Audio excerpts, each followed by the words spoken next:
Ladies and gentlemen, welcome to another edition of Beyond the Album Cover with yours truly, Jarrell Mason, where we get inside the entertainment industry with those in the know and give them their flowers while they're here to be celebrated. With me right now, I have a man, you know his voice, you know his name, whether it be on various radio stations across the country, various networks, and commercials. He's literally the one-man party, and I'm not talking about Party Artie either. Is Rick Party right here with me on Beyond the Album Cover. Rick, welcome to Beyond the Album Cover, and it's an honor to have you on. Jerome Mason! Pleasure to be here, brother. Thank you for having me, man. I appreciate it. Man, not a problem. Like I stated to you earlier, you're considered one of my biggest influence getting into the business, along with Donnie Simpson, Don Cornelius, Cameron Paul, Walt Baby Love. The list goes on. And I aspire to hold that gold standard that you set for those of us that came in your footsteps in broadcasting. So it's an honor. I'm honored, man. I mean, those are some heavyweights. Those are some big names, and some of the same names that I've admired. So to be in the company of those guys, thank you, man. I really appreciate that. Man, it's not a problem. So let's go ahead and dive right into it. Where were you born, and when did your love of radio come into play? And who was the first radio jock that influenced you to get into the business? Well, I was born in Chicago, and the first person that influenced me was Earl Boston. Earl Boston was a radio host on WBMX in Chicago, and that was the big station along with WGCI. And I would call the radio station every day to make dedications to my girlfriend who was on the radio. And Earl Boston, being on the other end, he said, "Young man, why are you calling me every day?" And I said, "I'm sick." He said, "Don't give me that. Be honest with you. Be honest with me, rather." I said, "I got kicked out of school."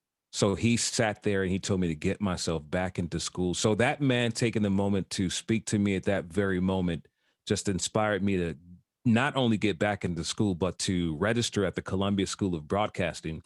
It was just a conversation with that young man, you know, talking to me. I had to be like 14, 15 years old, needing a father in my life, and a grown man, you know, just saying to me, get back into school. That did something to me. So that little mustard seed of a conversation grew into me wanting to be just like him. So I'd listen to him every day. I write down everything that he would say. And I found myself, you know, just wanting to be on radio every single day. So like I said, got back into school in the Columbia School of Broadcasting. I worked at a Boys and Girls Club in Chicago. It was for kids. And that was my first taste of being on the air on a 10-watt station in the Little Village neighborhood, thanks to Harv Roman giving me a shot there. And then coupled with going to the Columbia School of Broadcasting, it prepared me for the world of radio. And I would then send out my tapes all around the country, getting turned down until one station in Macon, Georgia said, not Macon, Georgia, but Wilmington, North Carolina, WBMS 1340, I believe it was. They hired me. And by this time I had to be like 18 or 19 years old. And it was born there. Right. And you mentioned earlier WGCI and WBMX. WBMX, for those of you that don't know, that are unfamiliar with Chicagoland area radio, very well known in the 80s for their house mixes, and GCI Power Player Station in the Chicago Metroland area with various personalities over the years, like the late great Yvonne Daniels, Bob Wall, the list goes on and on, Doug Banks, and of course, the flight jock, Tom Joyner, who got his nickname because he would do, I believe, the morning shift at K104 in Dallas, and then fly from Dallas to Chicago to do his shift on Power 107.5 WGCI. Wow, you don't talk about it, you be about it. You know radio. You know this game. Yes, sir.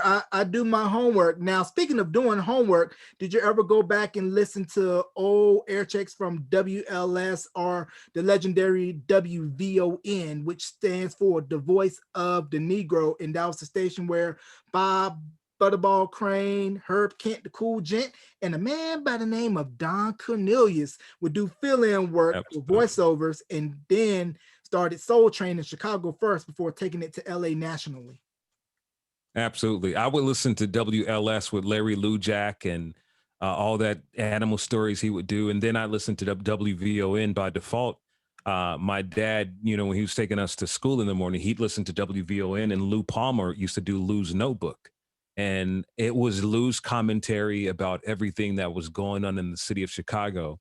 And just as a kid, I think listening to him every day, that probably had something to do with me being closer to radio because dad listened to radio a lot. I was calling to radio stations, but I know Lou's notebook today is the very reason why I do I would later on do Rick Party's notebook. It was my commentary on thing, but absolutely WVON, WLS, WJPC, all those great AM stations, absolutely love them.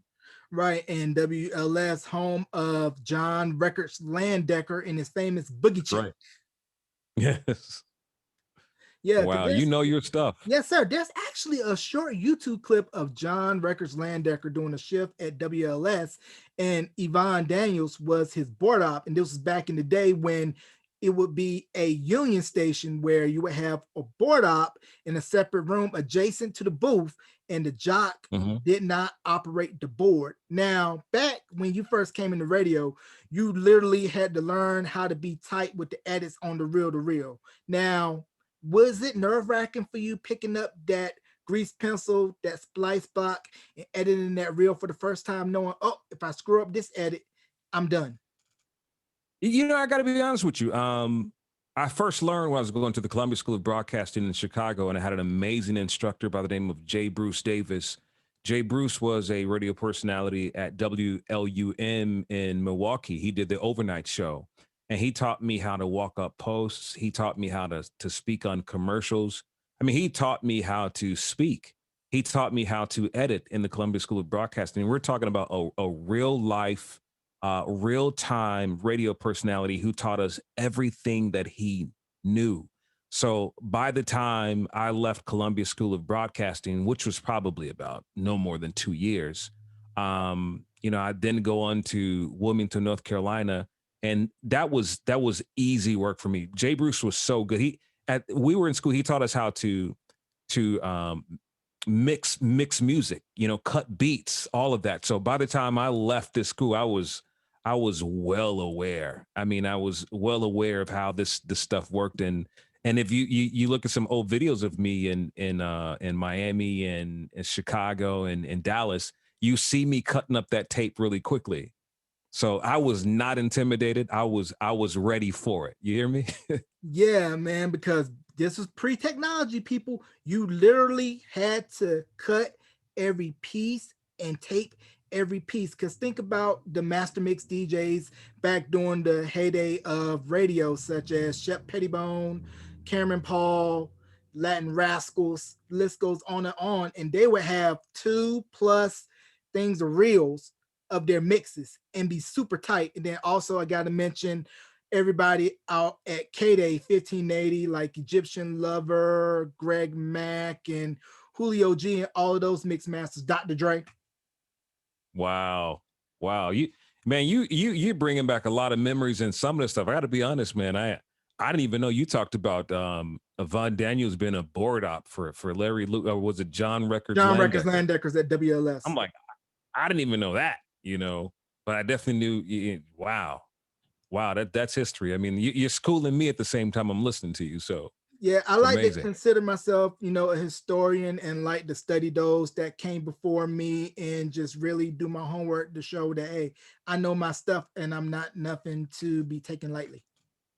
With Yeah, all due no, no, respect. absolutely. In fact, with when I didn't hear a lot of your radio broadcasts, but I heard your interviews, and I said I like him. I mean, he's a lot of fun, and he knows his stuff. And I said, he really asks good questions. I said, yeah, I want to do this. I want to do this with him. Yeah, So absolutely, yeah, because that kind of started with Donnie Simpson for me. My mother in Gaston, North Carolina would sit me in front of the TV, have BT playing Video Soul. So when I got a chance to interview him in college, I said, I'm wow. going to skip this English class, go interview Donnie Simpson right after his morning shift, because it was important to me. And I knew I would never get this chance again. So I treated like Boys to Men sneaking backstage to sing for Michael Bivins. This was my shot. Absolutely. Absolutely. I mean, who wouldn't want to, interview Donnie Simpson? I mean, it's a dream for me as a kid watching him on television. and then later finding out that he was on radio and listening to him, and he'd always stuck in my head with, "This is Donnie Simpson with Video Soul, and today I'm with Jarrell Mason. He's our," just that whole Donnie Simpson style was just amazing to me, Yeah, and still is today. yeah, that cool factor. And we mentioned Don Cornelius earlier. And can you talk about the influence that he has had on you and seeing how he took a local show from Chicago, took it to LA, made it national, international, and where now Soul Train is a beloved piece in not only Black culture, but American pop culture? You know what? I'm so sorry. This isn't live, is it? No, this is going to be pre-recorded.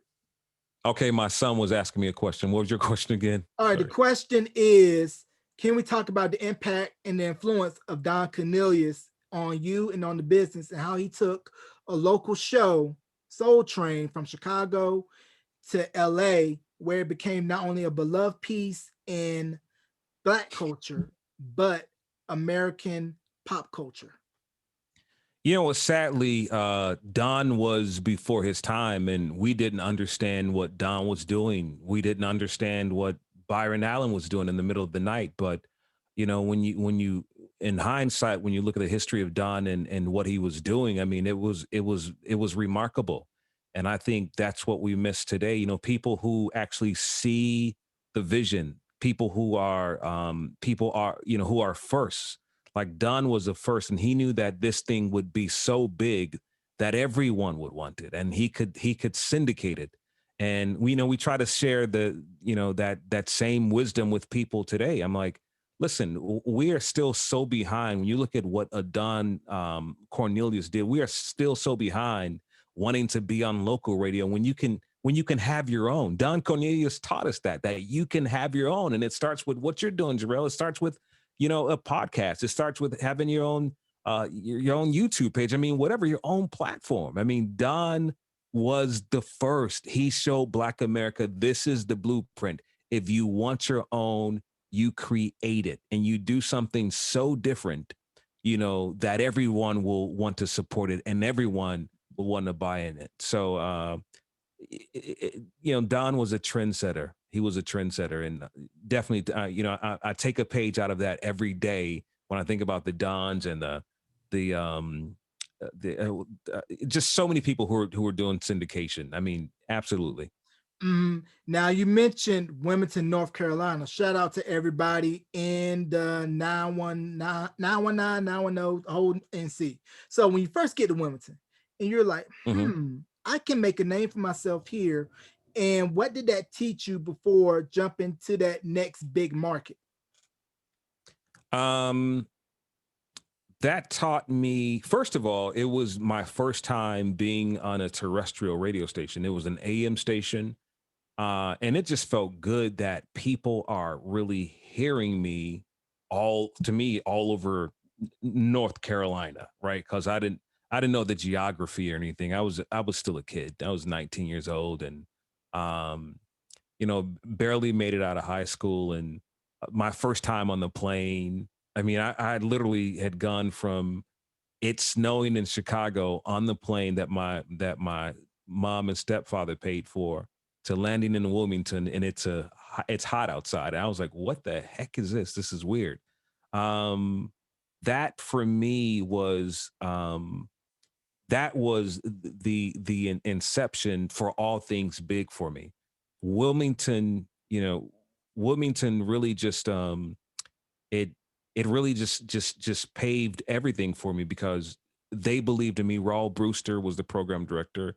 Tony Gray, not the famous Tony Gray that we know, but as a lady by the name of Tony Gray, she was the GM. And they gave this kid an opportunity, and that led, to me doing other things, going on to Macon and Charleston and Virginia and Miami and all these other cities. If it weren't for that opportunity, I wouldn't have had those other opportunities, or wouldn't be where I am today. Right. And was the station in Wilmington daytimer? For those of you that don't know what daytimer is when you're only on during the day, and at a certain time at night, you had to either sign off completely or drop your wattage to protect the big signals. And the big signals will be transmitted through the ground swelling, people. And that's what we would call a clear channel station. Wow. Yeah. So I think that that they were a daytimer, and now the daytimers would go off at midnight, if I'm correct, right? That I'm not sure of. I just knew they went off the air at a certain time. They either had to sign off completely or drop the wattage. Right. So I like to think that they did sign off at midnight, but when they hired me, I was the overnight person for about a week or so. I was 19 years old. There was a guy by the name of Hollywood who was the afternoon guy. He was really good. And I don't know what happened, but Hollywood wasn't there anymore. And they hired me to be the afternoon guy after a week. And I was like, in my mind, I kept saying, I wonder if an overnight show even existed. I think they kind of felt like they created that for me. And if anyone who doesn't know what an overnight shift is, it's something that starts at midnight or so, or maybe 2 o'clock in the morning, and you're on till 6 in the morning, the graveyard shift. And I just had the most fun in my life, Jarrell. I mean, and then after a few days, me being a kid and doing stuff all day, I go to sleep, and the record would just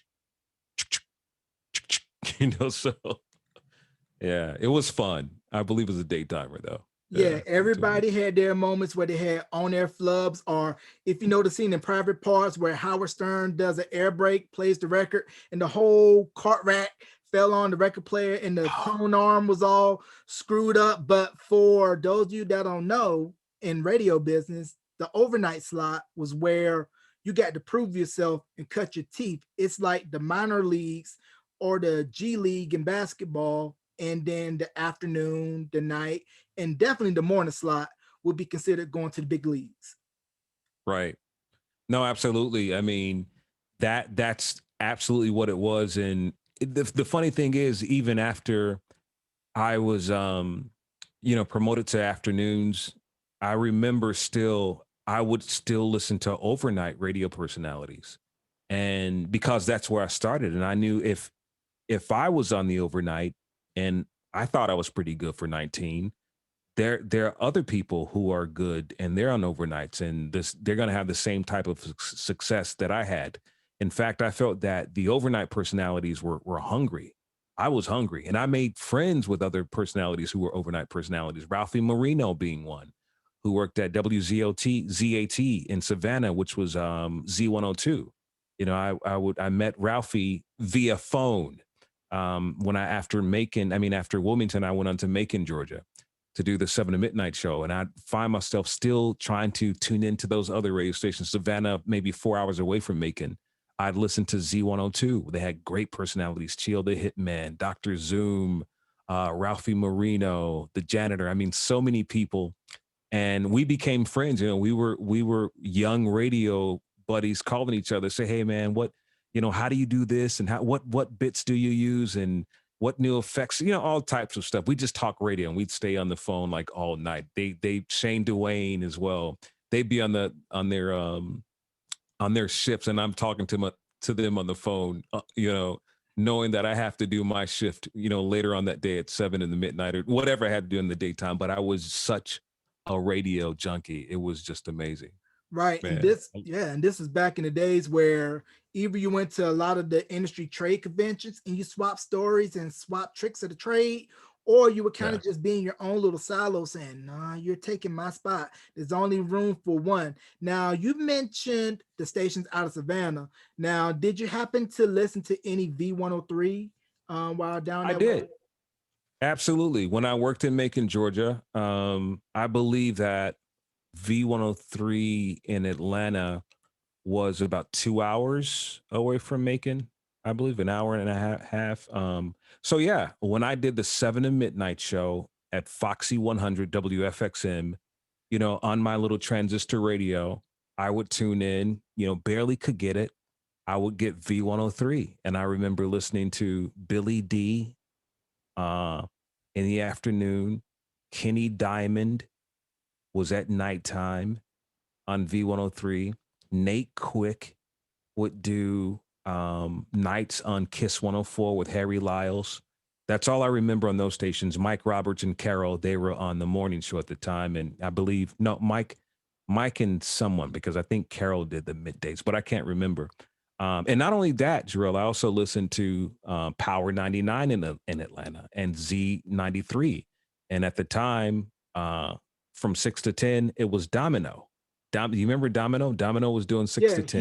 he was doing New York for a minute at WPLJ before, when they were top 40 and before they switched to AC, correct? Right, absolutely. So this was before he did all of that. He was in Atlanta doing nights, and his competition doing 6 to 10 on the other station was Elvis Duran and Hot Henrietta on Z93 Atlanta. So it was Elvis and Domino doing doing nights together, and talk about some incredible radio. I mean, so these are the people that I listen to. But you know what? The funny thing is, I found myself listening more to top 40 radio than urban radio, because the top 40 personalities could do more. They could do they would do more, because urban, it was about the music, it was about the lifestyle. But I wanted to play. I was young. I loved the fun of the theater of the mind. I loved when Domino would do his countdown. He had some character called Mundo who would eat up the songs, and then Elvis Duran did a War of the Worlds, and they said, hey, we saw a spaceship land in Duluth, Georgia, and they had people calling, and it was just the wackiest kind of radio. And that's the kind of stuff that I love. And I say I put all of those radio personalities in a bag and just mix them up, and out pops Rick Party. That's I'm a mix of all of these people that I listen to. Yeah, then that led to my next question about the intricacies and the nuances between the different formats, such as a top 40 or CHR, urban AC, AC, soft AC, hot AC, country, and that different formats require different levels of intensity. Like you stated, with urban formats, it's very music intensive. So you're not really going to get the fun, playful side like you would hear on your top 40 shows, especially your morning show. When I look at top 40 radio and their morning shows and how they pattern their shows, thanks to that little station up in New York that Scott Shannon turned from worst to first in an Arbitron book, which is still an accomplishment to this day. The hot rockin' flame throwing. Can we talk about his impact on radio and what he did with Z100? Oh man, Scott Shannon was an innovator. I mean, I love absolutely everything he did, from everyone he hired. I mean, you talk about a person who paid meticulous attention to detail when it comes to everything from music to drops to personalities. I mean, I remember, from the top from Radio Mountain, Z100. It just sounded so big, everything that Scott did. And nowadays, when I think about, the impact of a Scott Shannon, compared to radio personalities today, they just don't do enough. They feel like, oh, you don't have to, that's overproduced. You don't have to do that. I'm like, how about if you still be real, right? You're still transparent. You still let people in on your life, but you add some effects to it. Give people something else to listen to or to look forward to. Because if everyone is just, sharing their lives and they're not making it fun like a Scott Shannon did, you're just going to be like everybody else. And Scott Shannon's impact is really felt and seen today. I mean, not when I say seen, a lot of his personalities, would go on to do great things, and a lot of people are impacted from what Scott did. Ryan Seacrest, for example. You don't think Ryan Seacrest, working in Atlanta, didn't listen to Z100 and saw some of the bigger talent doing things like AJ Hammer on television? Ryan would go on to do, America's Got Talent and everything that he's doing today, and being executive producer of the Kardashians and so on and so forth. And yeah, I mean, I like to really think that a lot of that stemmed from the creativity of Scott Shannon. Absolutely. And then we take a look at what Ryan Seacrest has become as the multimedia mogul, and how he pretty much followed the blueprint that Casey Kasem and Dick Clark laid. And that was a big... I'm sorry, you cut out a little bit. Yes, I was saying what Ryan Seacrest is doing today is pretty much the blueprint that Dick Clark and Casey Kasem laid down. And absolutely. I mean, yeah. And Yeah, I mean, what he's doing is just very intelligent as far as the TV side. I mean, I'm sure as far as radio, he, some influencers from Scott Shannon, and then television from KC and Dick Clark, and Dick kind of passed the baton to Ryan, and he took it, man. He took it and he ran with it. And I wish more of us could really, do that same thing today. We're seeing it in the likes of a Nick Cannon, who's absolutely killing it. You can call Nick whatever you want to call Nick, but Nick is handling his business in every essence of the word. So absolutely, yeah. Mhm. Now, what year was it that you hit the 305 Miami? That was in 1991. 91. 1991. Okay. Absolutely, because I was in Dallas in 90, and then a program director by the name of Michael Spears at K104 in Dallas. I was creating a problem in Dallas. I was messing with their money because I was doing nights against their night jock, who was Bad Brad, and that was a problem. So I got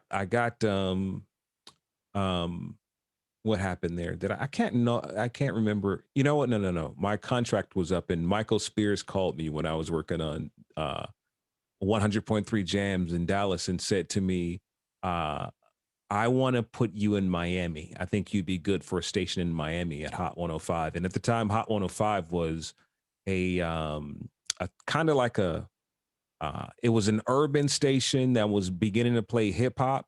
And he thought I'd be nice for that. And so I told the people that I was working with that I'm quitting. That was the first time I had to give a couple of weeks notice or something like that. It was on a big station in Dallas.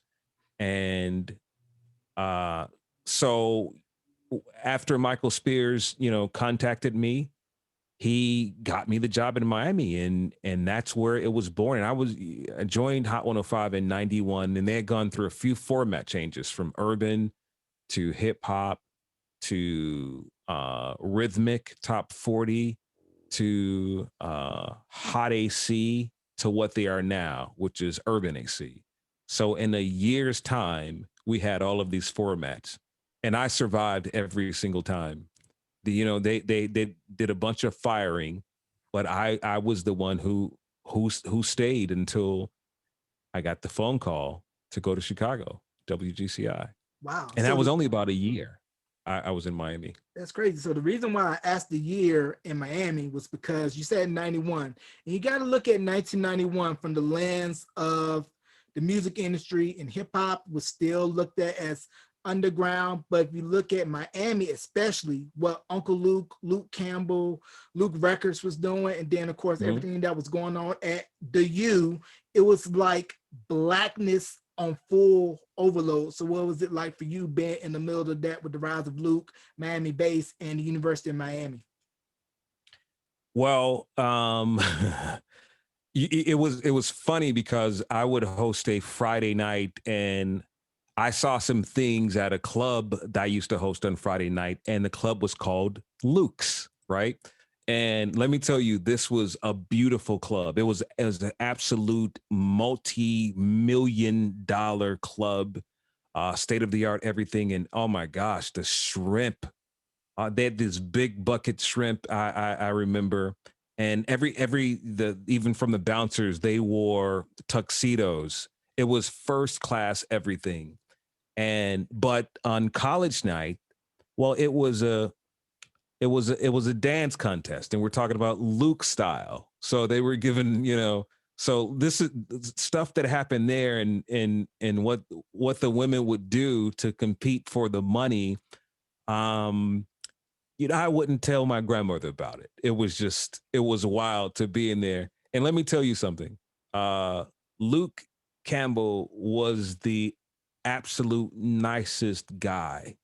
I mean, everyone loved Luke. And what you understood about Luke is that it was just art, it was just business. When I first met Luke, I could not believe that wow, this is Luke. And then we become friends. And it was just amazing to me to meet this celebrity who the world knows, who gets in trouble for his lyrics, who's just really a nice guy.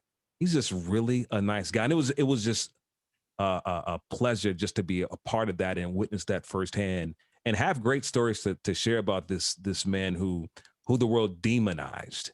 Um, but Miami was a great place to be. I was a young married man too, so I couldn't do much. So Yeah, I, we I know stayed in about line. yeah, we know about Miami. And if you know any Uncle Luke records, when Doodoo Brown, Scar, throw the D, pop that P or whatever, it goes down. And Oh my somebody's God. aunties, mamas, grandmas were probably in that video saying, "Oh, I was all shocked over WAP." Nope, you were doing that to Doodoo Brown circa 1990, 1991 at Black Bike Beach Fest. You know who you are. Absolutely. Ain't gonna No say no lies there, names, man. protect the innocent. So you go Right. from Miami to Chicago. What was that like going to one of the major media markets and knowing that Chicago is such a big player in broadcasting with GCI, B96? And we can go down the list of all the great radio stations in Chicago. Well, you're talking about a kid who left Chicago 4 years prior. So I left Chicago in '88, and I come back in '92. So all of this, all of the traveling from Wilmington, North Carolina, to Macon, Georgia, Charleston, South Carolina, Norfolk, Virginia, Dallas, Miami, then finally Chicago, to get that phone call from Chicago. Now, my program director prior to Miami was Elroy Smith, who was in Dallas. Elroy Smith had become the program director in Chicago.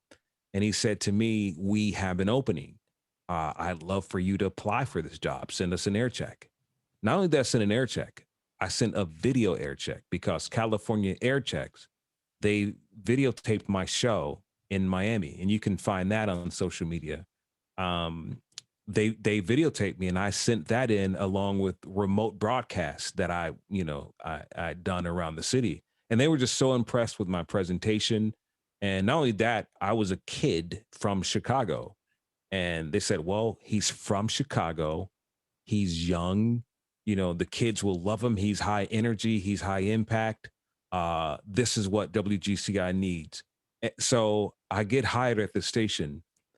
But for me, it's not only am I home, but I get to work with Doug Banks and Tom Joyner before they were syndicated, before the world knew them. Tom just being in Dallas and Chicago. So Doug would do the morning show. Tom was the afternoon guy, and I would come on right after him. And I'd see Tom here and there.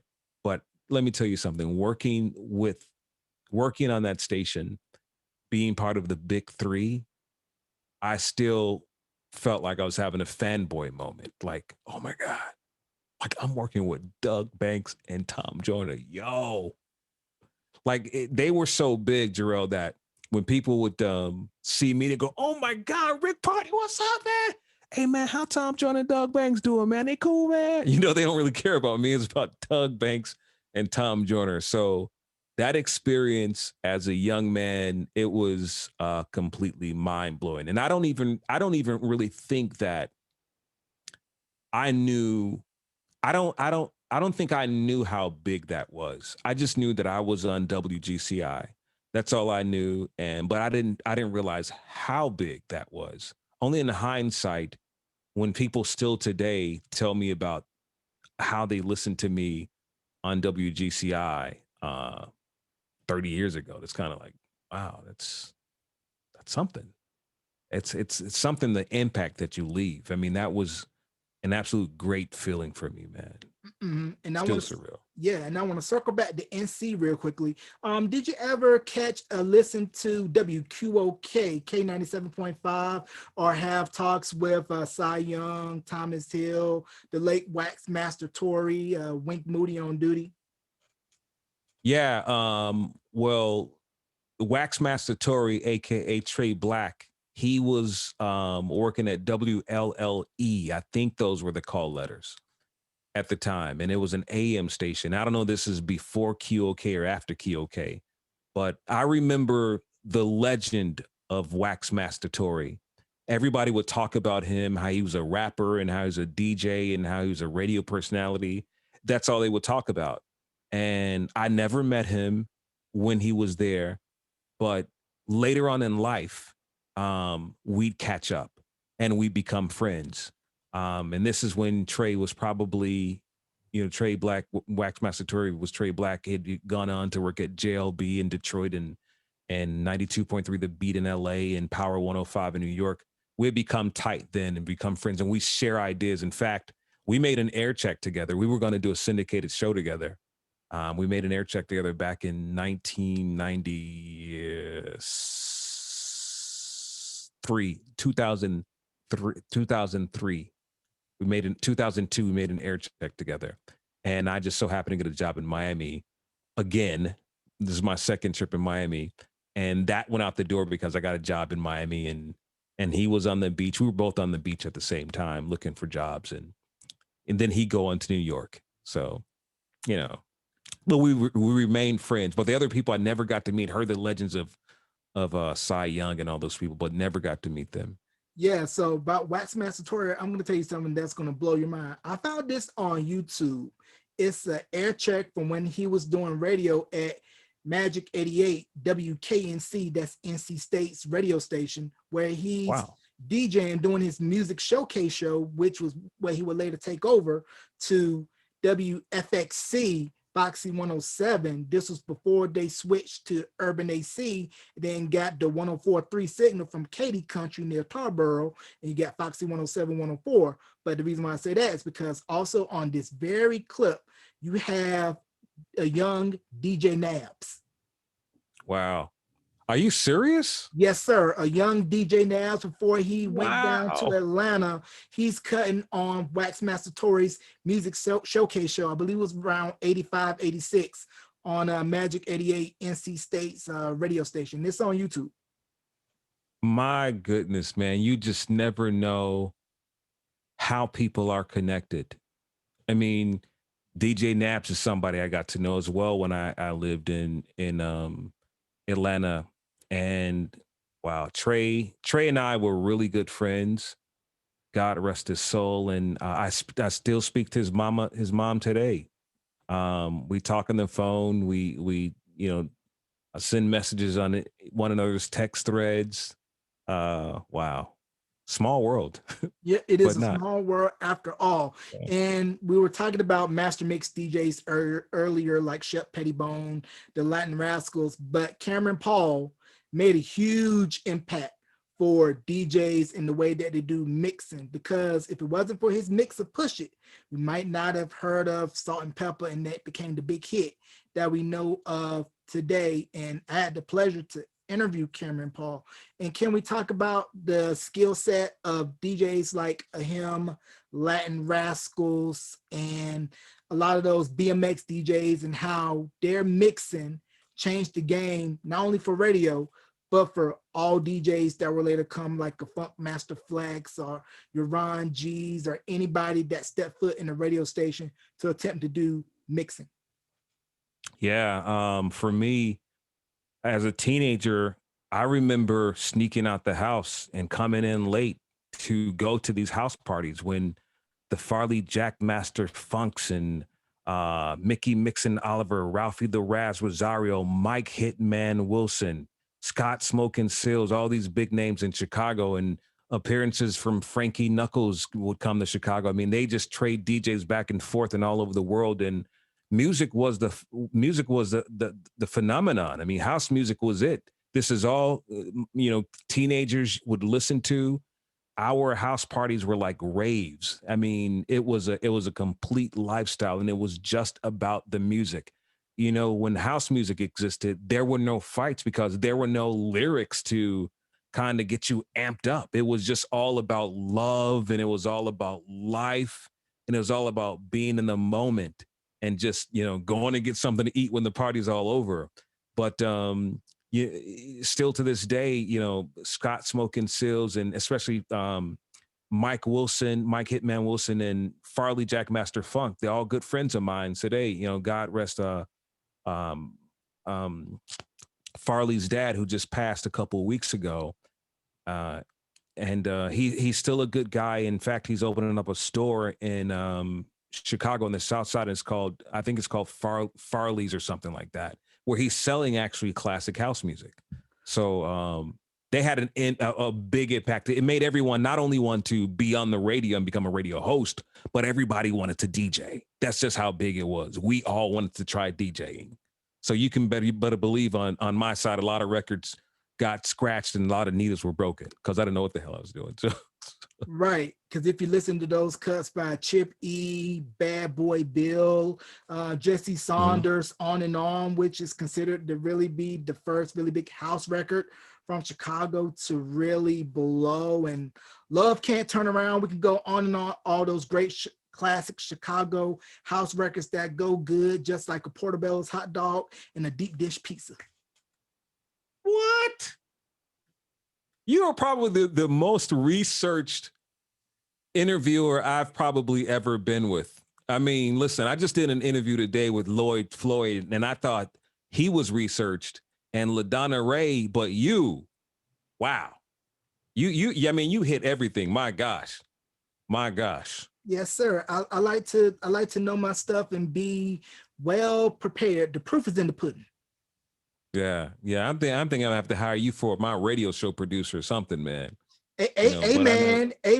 We could talk. So I want to get into radio and how it's all fun and everything in front of the mic, but behind it's like, especially in the old days, where you don't really stay in the market for too long. You constantly have the U-Haul truck, and you're always at the mercy of the big wig saying, our numbers are down this quarter, sales are not meeting their quota. We're gonna have to do something. So maybe a format flip and trying to either get out before they give you that pink slip, or you just go into your shift the next morning like, hey, my key don't work. Yeah, you got to be ready for that. And you know, I'd seen it happen to so many people. But the beauty about me when I was young, my goal was to get back home. My goal was to work at the big three. New York, LA, or Chicago, and Chicago being the close and being home.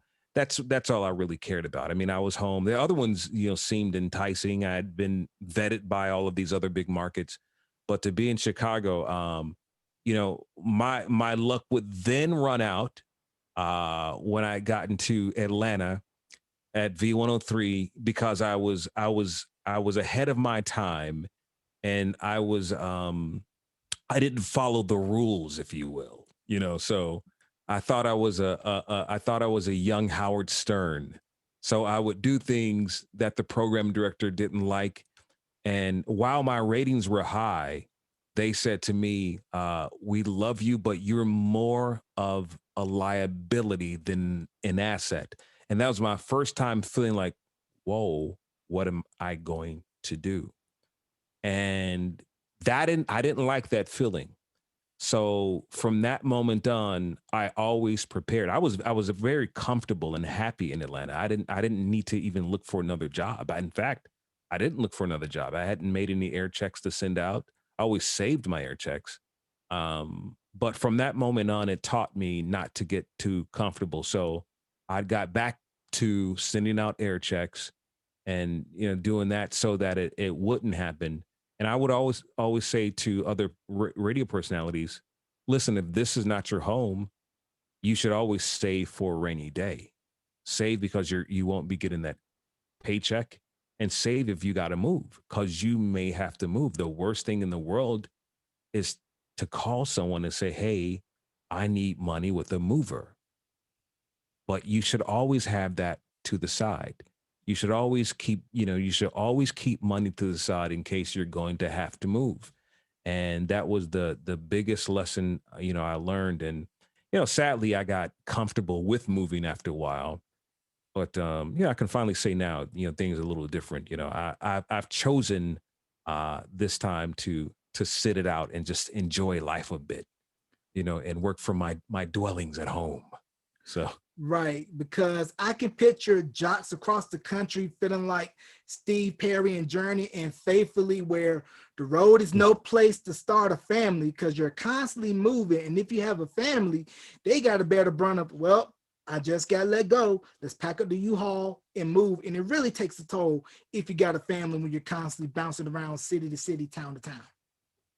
no, absolutely. And when I think about that, I raised my two older boys, um, Zurich and Justin, and then my two younger boys, Patrick and Pascal. I have 7 children, in total. They're all adults except one. She's 12 years old, and her name is Zion. My daughters are Tori and Amber, and Patrick and Pascal. And moving around with my 4 boys, it was tough because I was a young father, and when I think about it, that's bad, especially when you're a parent, because you're trying to, you're a young person, you're trying to chase this dream of radio supremacy. All the while, your children are growing up, excuse me, your children are growing up, and they're just trying to plant themselves somewhere. They're trying to find a place where they can call home. They're trying to, make friends someplace, but, dad's got to move every year. And one day you look back and not only are you, having the U-Haul truck waiting, but your kids aren't, uh, they're not, they're not appreciating what it feels like to be planted, what it feels like to really learn academically in one school. They got, every time they would have to go somewhere, uh, they would have to reset. So uh, it's tough. It's tough. I would always tell people, like, when you're in radio and you have a family, you really gotta, there's a lot to think about here. And we always say that, it's about us, but what about the kids? What about the kids? It's definitely tough. And thank God today, my children, they're all adults, and they're doing well in life. God was watching over us. That's for sure. Right. And I'll say this, only been married, this be 5 years for my wife and I this coming October, and how single people, listen to this carefully, it's not about you no more. Once you say, I do, you got to think about your better half. And if you have kids, about their well-being. So you definitely can't be selfish with yourself once you become married and you build your own. No, you're absolutely right. And I had to learn that. I really had to learn that. And that's why I'm in a place now where it is about my family. It is no longer about me. I said, when I begin to take some radio jobs, which will happen soon, which I'll be announcing very soon, I'm going to be working from home, but it is about you all. It's not about where I have to be. If it requires me to move away, that's not going to happen. I want my daughter to be grounded. I want her to learn. And I want us to just kind of be in a place where we can say, um, this is where we're going to raise our daughter. This is where we're going to be. This is where we're going to plant ourselves.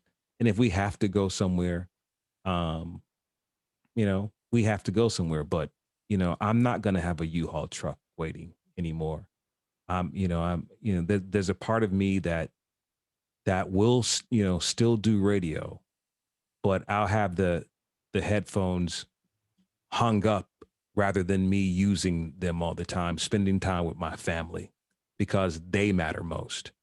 They matter most. Yeah, because Yeah. when you're constantly moving and going, you feel like New Edition and I'm Coming Home off the Heartbreak album, and you're like Michael Bivins leaving that voicemail saying, I wonder if she home. Pick up. Hello, I'm not home right Exactly. now. So you like leave Right. a message, leave a call after the tone. Now you know how I feel Right. about talking to these answer machines. Where are you anyway? I know I've been away too long. And if you're listening, I just called to let you know. So that's my Mike Bivins spoken word I love it, man. intro moment. Now you mentioned Elroy Smith. He was at Boston, I believe. It was it WYLD or WILD in Boston. WILD. Yeah, I knew I would get the calls mixed up, but definitely Yeah. legendary in the radio business. And there's a YouTube video of WILD doing a pajama party at a nightclub, I believe called either 9 or 19 Lansdowne in and around Boston.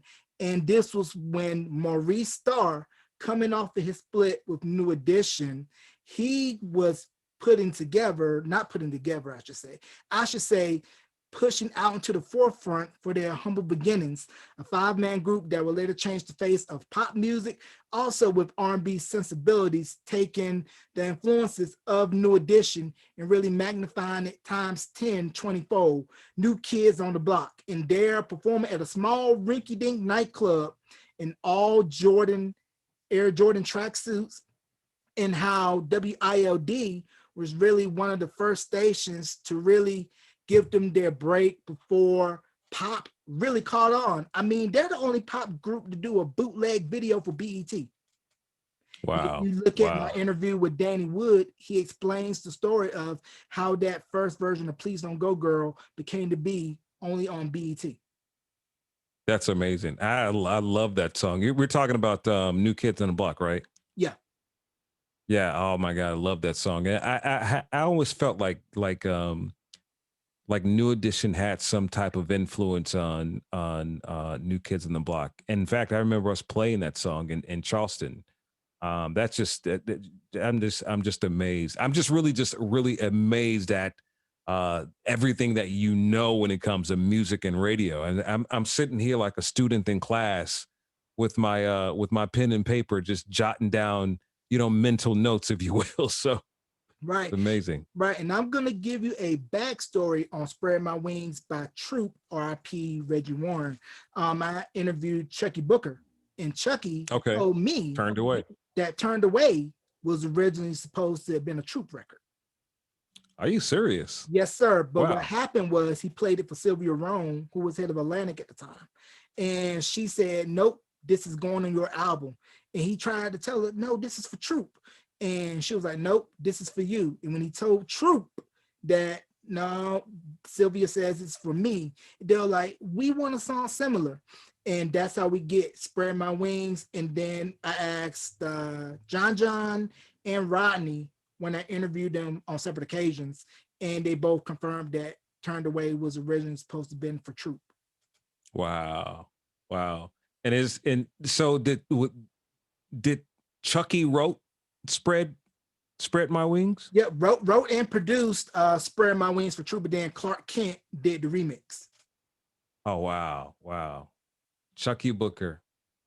That's amazing. That's amazing. I did not know that story. And it's amazing how both of those songs were hits. I mean, Chucky, I'm sure he's still doing stuff today. He had that magic then and has that magic now. I mean, I'm just totally amazed at that.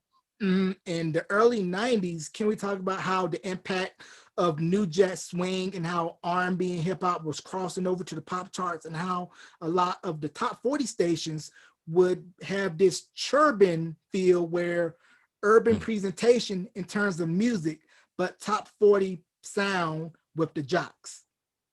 It was a very smart thing to do. I mean, for me, I honestly got to say that when that new Jack sound came, I was in love with that sound. Everything, almost every record. I'm not saying almost every record that Guy and Teddy Riley made. And was Big Bub a producer too, or was he just a performer?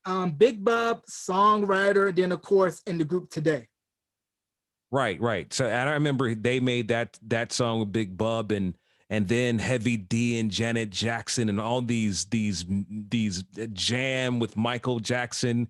I mean, in Heavy D, I was like, I don't know, I'm getting them all mixed up, but that era was the absolute best era ever, and it just made our radio station just sound great. And at that time, I was working at 103 Jams, WOWI Norfolk, Wowie, and we played all the new Jack stuff. In fact, I think we were like an urban kind of churban. And from what I believe is that they used to they used to pitch up the music just a little bit, so the station sounded super fast. And with that new Jack music, you couldn't help but to dance. You couldn't help but to move. those were the greatest times in radio. And honestly, I don't think there's been a sound since then that just took people away Right. since then. I mean, not for urban radio at least. I mean, they had across the street for EDM that did it, but I don't think we've had a sound like that. That Bro. really just no, right? No, I totally agree with you. And you mentioned 103 Jam. Shout out to everybody in the 757, Hampton Roads, Hampton, Norfolk, Newport News, Portsmouth, Chesapeake, and the surrounding areas. Yes. Did you all play any music by local artists? Because I believe at around this time, a young Pharrell Williams, Chad Hugo, Shane, shout out to my boy Mike E. You could catch the interview on Mhm. Beyond the Album cover.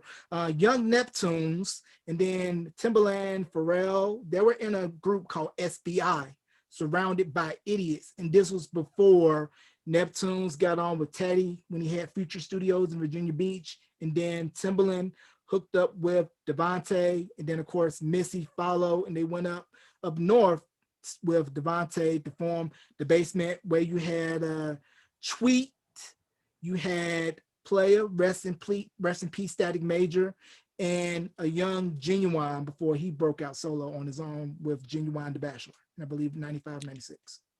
I think when I was there in Norfolk, that was 89.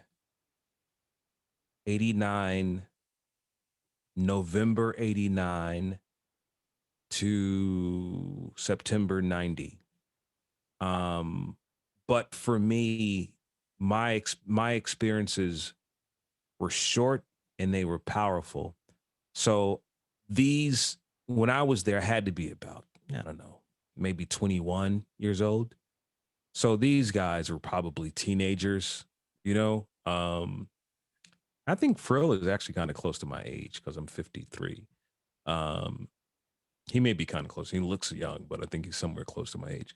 But that SBI sounds very familiar. But I do remember one local artist, to answer your question about local artists. We used to play local music, but it's just one artist by the name of Lil Ron. I don't know what he is today, but I remember I would play his music, and I just thought he was going to be something.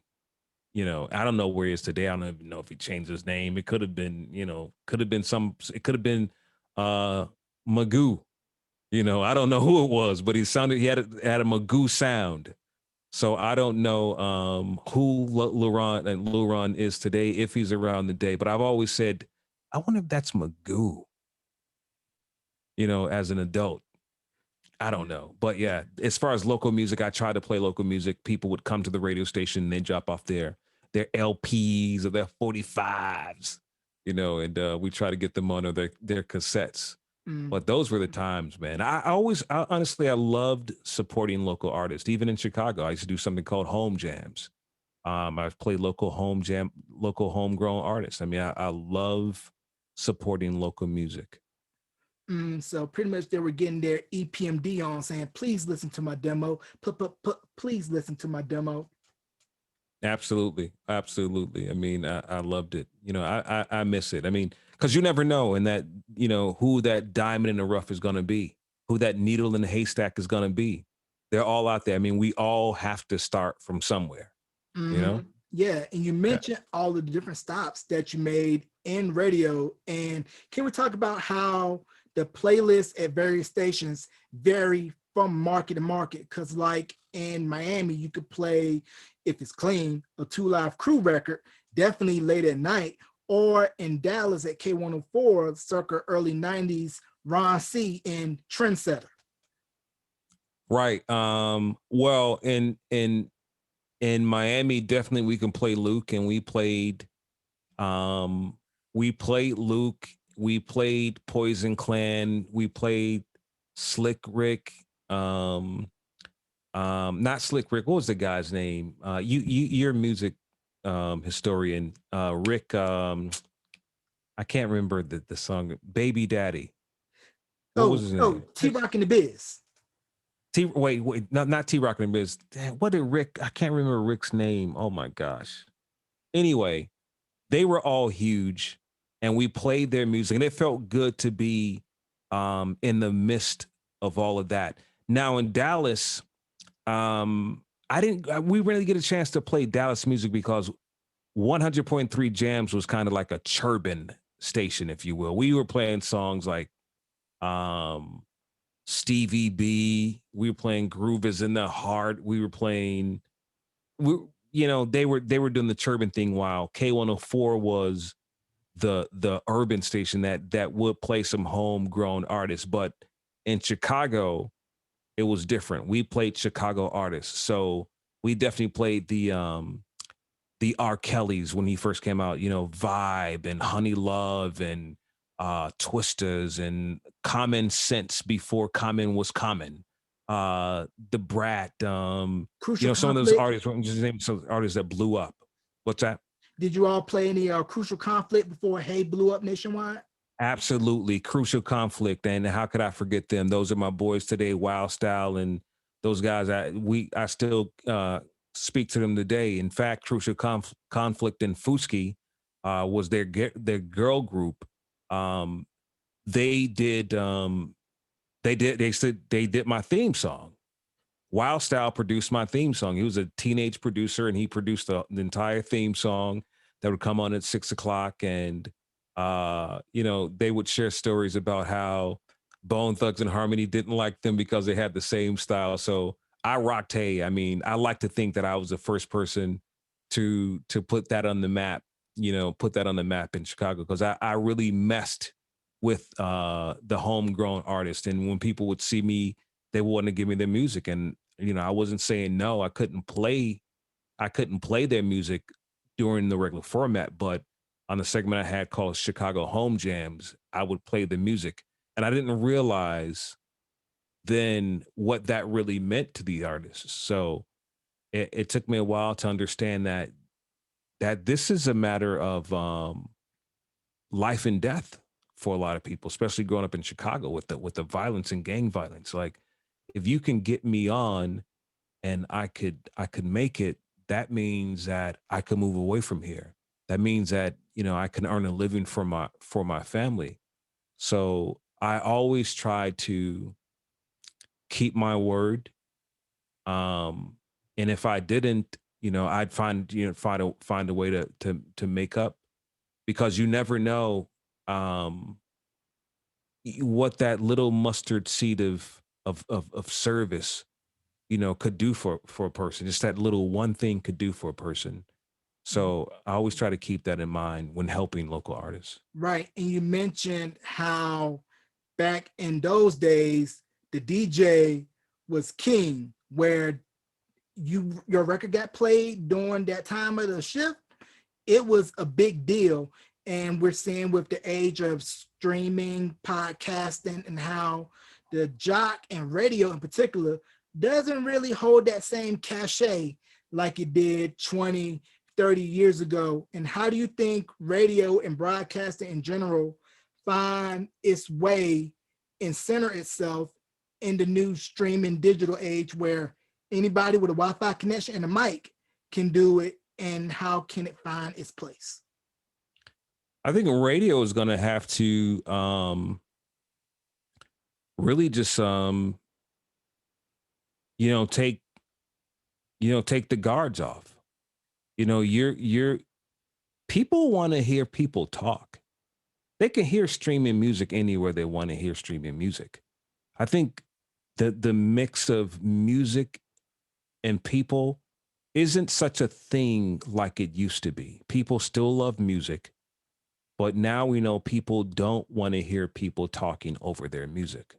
People want to hear just their music. This is why you have the advent of the Pandoras and the Amazons and the Spotifys and the iTunes.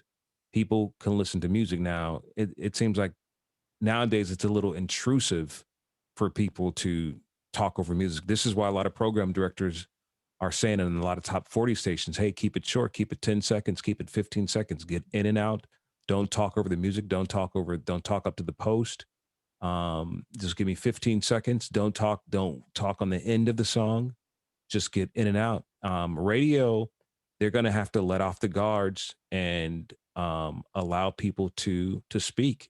And this is why when Michael Baisden was born into radio in his syndication style, it was different because here we are with a person who's finally getting to do what we couldn't do, and that's speak. Michael Baisden had the opportunity to, just really have complete autonomy of his show and talk. And that was kind of the beginning of what we're seeing now in the radio personalities back in the day. Like the PD Greens would just get on there and talk about stuff. This is why you see like an XM winning with Joe Madison on Sirius XM radio. So I mean that's they get to talk all day. So radio truly has to compete with podcasts today. That's where the true competition is. So if they don't allow people to talk, guess what? People are gonna go to YouTube and watch a digital content creator. They're gonna go listen to their favorite favorite podcast. They're gonna listen to Jarrell. Why do I have to listen to a radio personality in music? We want to hear people talk. And then I gotta wait 10, 15 minutes for them to talk. Who wants that? Right. Radio's gonna have a hard time if they don't get it together. Definitely following the less talk, more music mantra. But I'm gonna let some of you guys in on a little secret. So voice tracking has also killed the personality of radio. Voice tracking Absolutely. is where companies get jocks that are located in certain parts of the country and say, hey, we're not going to hire a jock for this day shift. So we're going to have you in Tulsa, Oklahoma, record a shift for somebody in Tuscaloosa, Alabama, and have it sound the same. You didn't hear it from me, though. Right. It's funny when you say that because that's what they're doing. And I see a lot of radio personalities who are on these local stations, but they're also in other markets and they say, oh, I'm syndicated. I'm like, okay, you live in Chicago, but you're heard in New York and you're heard in Memphis. But I said, no, you're just voice tracked. Syndicated is when you have a program and you're getting paid like a syndicated jock. Other than that, for the most part, if you're not able to market yourself as a personality, you're being used. You're being used. I mean, as you spoke about Don Cornelius earlier. That's a syndicator. That's when you take your program and you're getting paid. You're doing endorsements. You're getting sponsors. You're getting people to back your program. Other than that, like you said, I mean, we're losing so many great talent because of the advent of voice tracking. It's a horrible thing, especially when you have personalities that aren't doing anything special. I can see if they were doing something special, it would really make sense.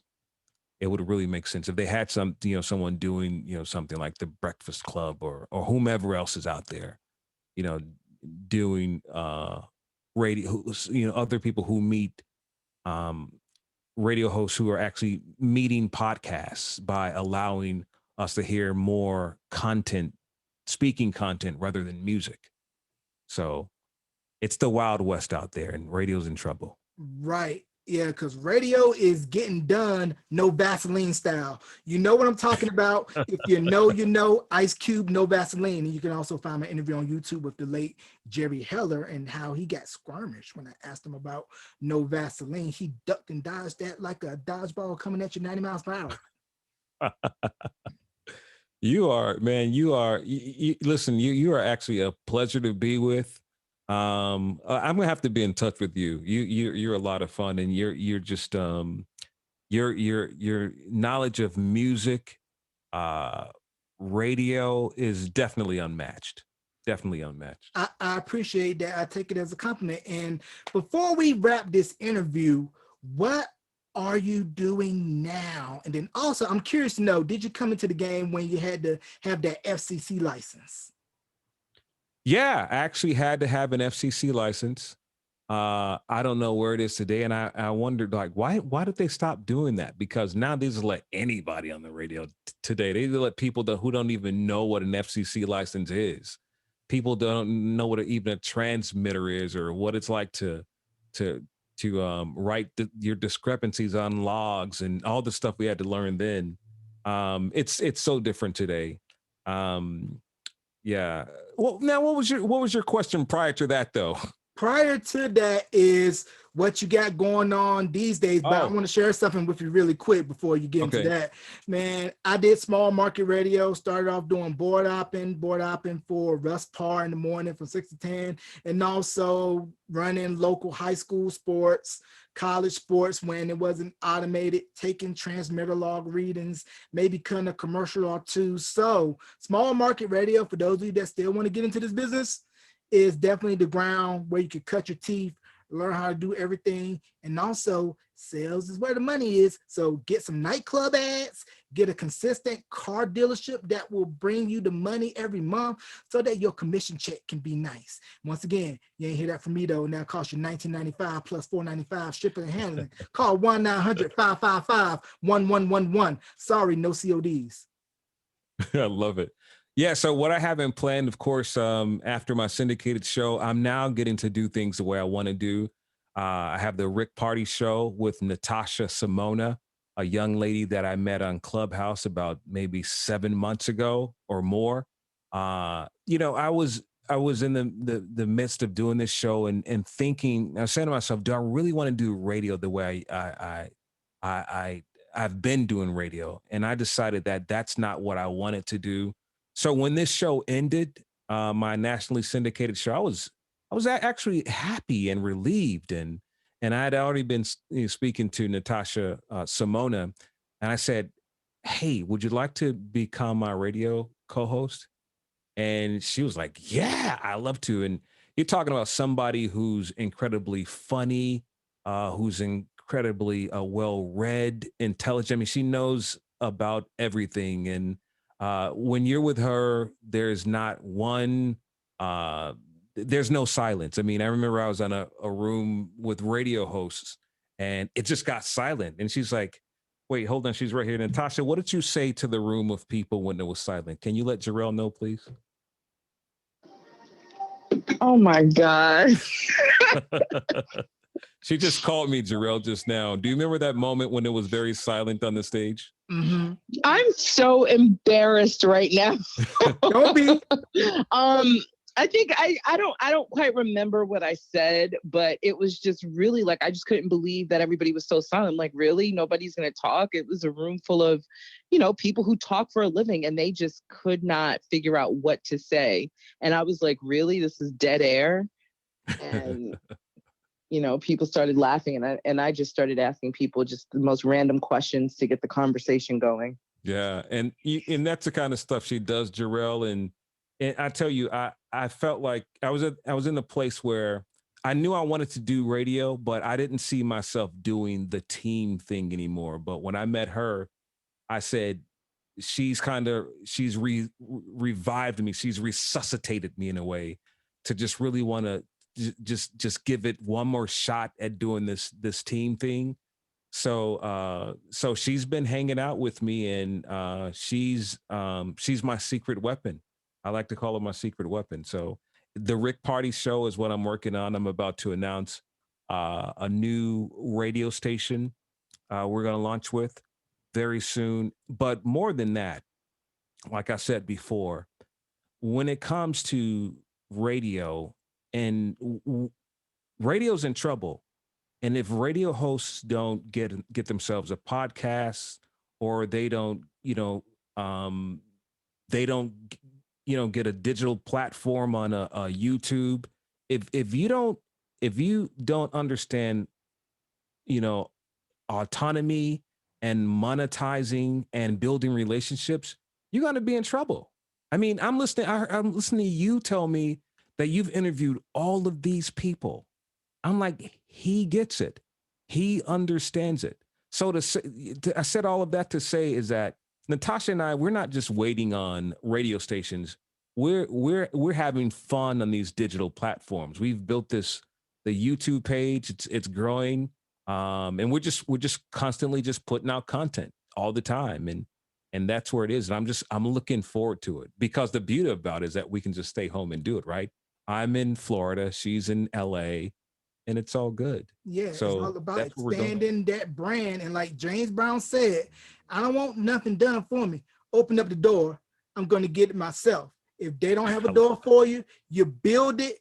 You build a seat at the table. You put chairs, everything, so that everybody else in front of you and behind you can come and sit alongside you. And also own your stuff. I'm going to say it again. Own your stuff. Copyright, copyright, copyright, trademark, trademark, trademark. More important than anything, copyright and trademark. Prince tried to tell you, and Michael did too. Right. Absolutely. You are amazing. The best interview I've had thus far. Well read. You're entertaining. You're welcoming. Listen, what can I do for you? I mean, you know, we're on these platforms and people interview us, and I felt like you've really, and everyone else has done a great job. But what can I do for you? What can we do for you to help build your podcast and help your brand? Man, it feels like, you know, you're that little independent that is constantly putting out consistent material, but you just need a bigger audience. You need your light to be shined. I know I'm good. I know I'm good at what I do. No offense, no disrespect. I'm saying it humbly, humble as I know how.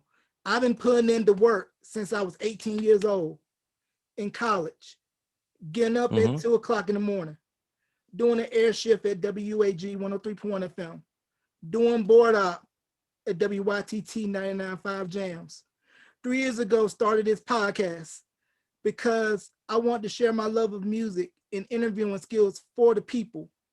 And I just call all these people, email all these people interviewing, saying, I don't have a big machine behind me, a big media conglomerate. I'm not at WXYZ FM. I'm just a young man from rural northeastern North Carolina, Gaston, North Carolina, with a dream that said, I'm going to be like Don Cornelius.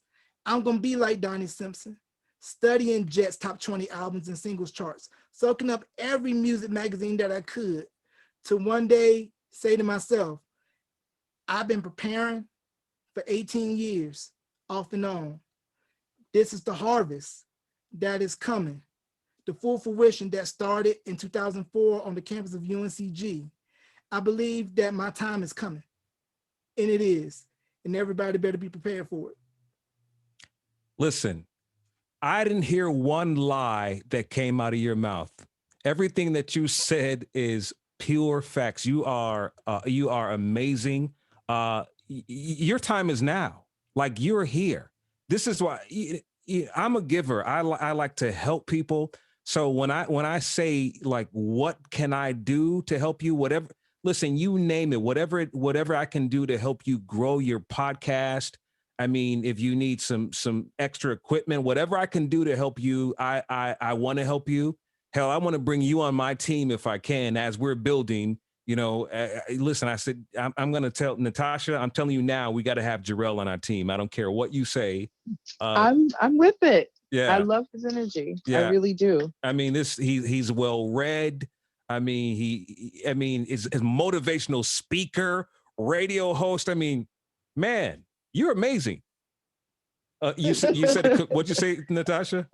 A comedian.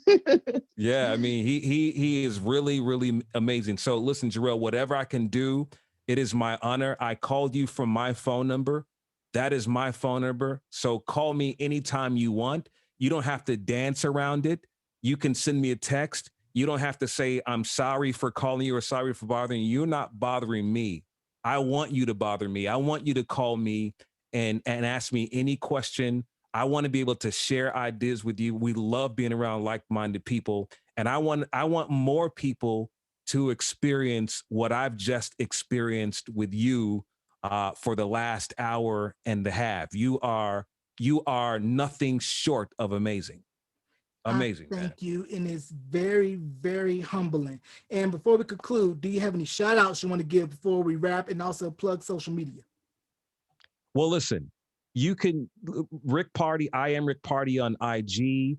I am Rick Party on Twitter. Rick Party Show on Twitter.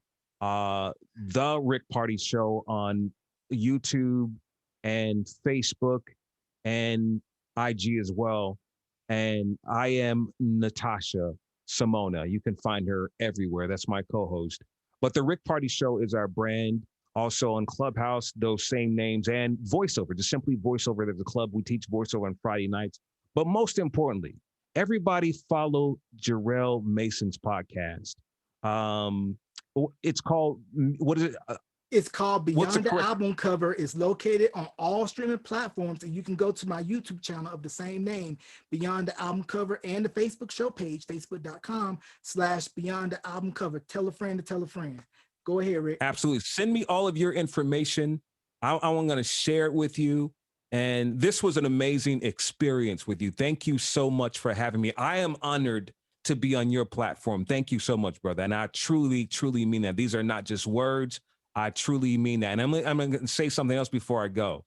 You know, I always run things by my co-host, Natasha Simona. I said, it's something about him that he's different from everybody else. And I said, but I've been doing so many podcasts. I don't know if I want to do another podcast or not. And Natasha, you said what? I said, I think you should do this. I want you to do this. And I need you to call him or email him, however he reached out to you, and do this interview with him. And why did you think I should do the interview with him? I just liked his energy. I really enjoyed, I don't remember what it is that you played for me, but listening to how he asked his questions, his enthusiasm, and, you know, honestly, we all want that thing, right? Whatever it is that we love, we're chasing it. We want it. We dream about it. And I can feel Jarrell, you know, and his spirit loving what he does. He loves radio and he loves interviews. And I just knew that this would be a great connection. Brother, you are a star. This was not planned. I didn't pay her to say that. Everything here that's happening right now is truly organic.